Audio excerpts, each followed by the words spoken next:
حجاز کے کسی علاقہ میں ایک خاموش اور تاریک رات تھی۔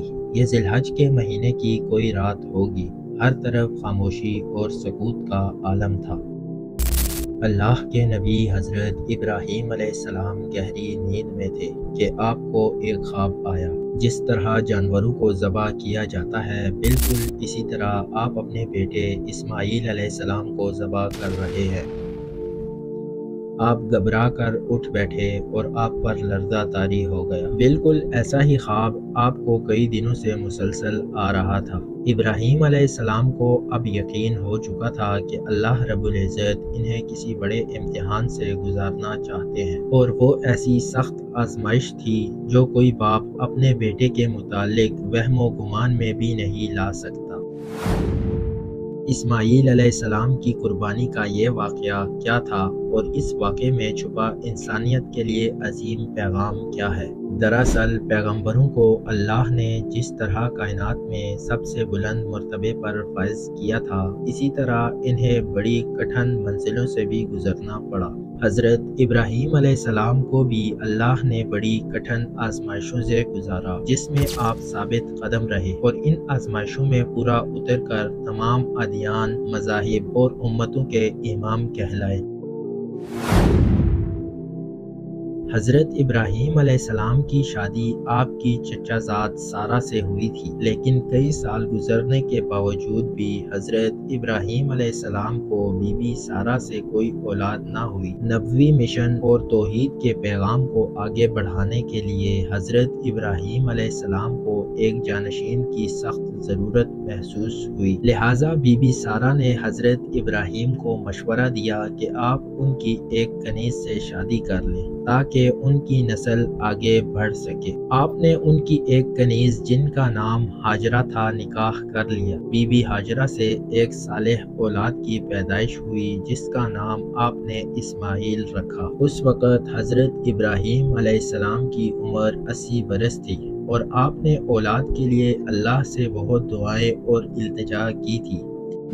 حضرت ابراہیم علیہ السلام نے حضرت اسماعیل کو بہت ناز و نیاز سے پالا اور ان سے بے پناہ محبت تھی۔ اللہ نے حضرت ابراہیم کو حکم دیا کہ آپ اپنی بیوی ہاجرہ اور بیٹے اسماعیل کو عرب کے جنوب میں گرم صحرا کے درمیان چھوڑ دیں، لہٰذا آپ نے بی بی ہاجرہ اور حضرت اسماعیل کو مکہ میں چھوڑ دیا، جہاں آپ ہمیشہ شام سے آیا کرتے اور اپنی بیوی بچے سے مل کر واپس چلے جاتے۔ اس طرح 13 سال کا طویل عرصہ گزر گیا، اور حضرت اسماعیل علیہ السلام مکہ کی مقدس فضاؤں میں آب زمزم پی کر اور بی بی ہاجرہ کی آغوش میں تربیت پا کر خوبصورت جوان کی شکل میں کچھ بڑے ہو گئے، لہٰذا اللہ تبارک و تعالی نے حضرت ابراہیم علیہ السلام کو آزمانے کا ارادہ کیا۔ آپ کو مسلسل 3 دن یہ خواب آیا کہ آپ اپنے بیٹے اسماعیل کو ذبح کر رہے ہیں۔ حضرت ابراہیم علیہ السلام بہت پریشان ہوئے۔ آپ پر واضح وحی آ گئی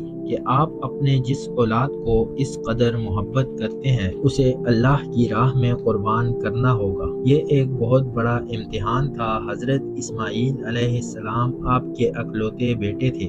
آپ کو بڑھاپے میں اولاد کی نعمت ملی تھی۔ اسماعیل اب کچھ بڑے ہو رہے تھے اور ابھی جوانی میں قدم رکھنے والے تھے، اور اس عمر میں پہنچ گئے تھے کہ بڑھاپے میں اپنے والد کا کام کاج میں ہاتھ بٹا سکیں۔ عین اسی وقت انہیں ذبح کرنے کا حکم ملا تھا۔ حضرت ابراہیم علیہ السلام کو اپنے بیٹے سے بے حد محبت تھی، اس کے باوجود آپ کے دل میں اللہ کی محبت سے بڑھ کر کسی اور کی محبت نہیں تھی۔ اللہ کا جو بھی حکم تھا انہیں پورا کرنا تھا۔ حضرت ابراہیم علیہ السلام نے اپنے دل کو مضبوط رکھا اور اپنے بیٹے اسماعیل کو اپنے اس خواب کے متعلق بتایا اور کہا، اے میرے بیٹے، میں خواب میں دیکھتا ہوں کہ میں تمہیں ذبح کر رہا ہوں، تو تم سوچو کہ تمہارا کیا خیال ہے؟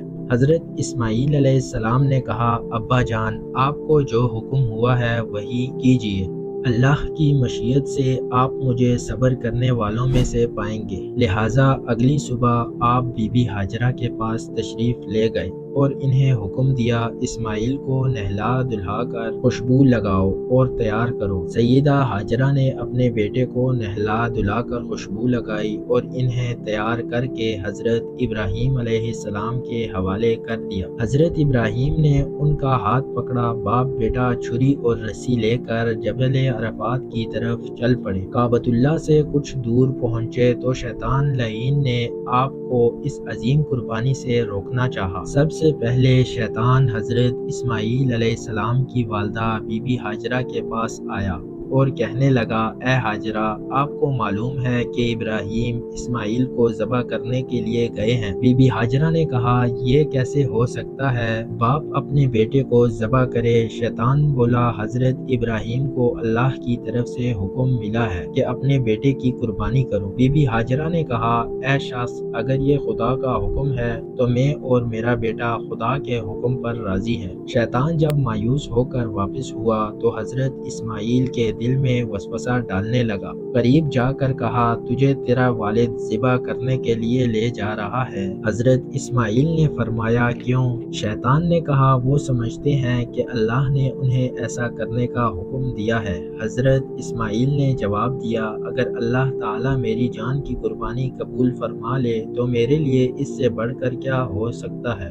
اس کے بعد شیطان نے حضرت ابراہیم علیہ السلام کے دل میں وسوسہ ڈالنا شروع کیا۔ حضرت ابراہیم اللہ کے خلیل تھے۔ آپ فوراً پہچان گئے کہ یہ کارنامہ شیطان کا ہے جو آپ کو اس عظیم قربانی سے روکنے کی کوشش کر رہا ہے۔ آپ نے اس کو دھتکارنے کے لیے پتھر اٹھا کر اس کو مارنا شروع کر دیا اور فرمایا، اے شیطان لعین، میری نظروں کے سامنے سے دور ہو جا۔ اللہ کو حضرت ابراہیم علیہ السلام کا یہ عمل اتنا پسند آیا کہ قیامت تک حج کرنے والے حاجیوں کے لیے حکم فرما دیا کہ میرے پیارے خلیل حضرت ابراہیم کی سنت کو زندہ رکھنے کے لیے یہاں پر شیطان کو 7 کنکریاں مارے۔ لبیک اللہم لبیک لبیک لا شریک لک۔ حضرت ابراہیم علیہ السلام حضرت اسماعیل کو لے کر پہاڑ کی اونچی چوٹی پر پہنچے اور آپ کو لیٹنے کی ہدایت کی تو حضرت اسماعیل نے فرمایا، ابا جان، میں پیشانی کے بل لیٹتا ہوں تاکہ آپ کا چہرہ مجھے نظر نہ آئے اور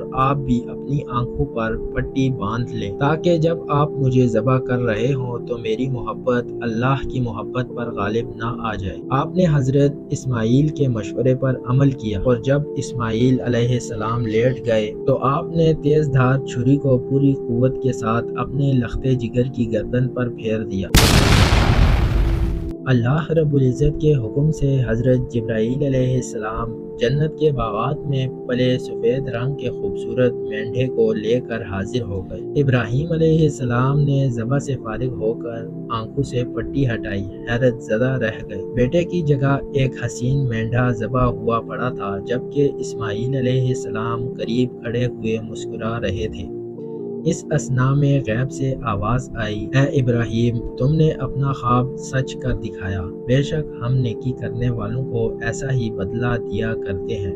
اللہ نے اسماعیل علیہ السلام کی جان بخش دی۔ یہ واقعہ حضرت ابراہیم علیہ السلام کی بے مثال اطاعت و رضا جوئی اور اللہ کے لیے خود سپردگی کی ایک مثال ہے۔ حضرت ابراہیم علیہ السلام نے وہ چھری اپنی اولاد پر نہیں بلکہ اپنے نفس پر چلائی تھی جو صرف اور صرف اللہ کی رضا کے لیے تھا۔ تقریباً 4000 سال گزر گئے لیکن یہود و نصارہ اور مسلمان ہر امت کے لوگ باپ بیٹے کی اس عظیم قربانی کو یاد کرتے ہیں جو بندگی کے اس بے مثال جذبے کی ایک مثال ہے۔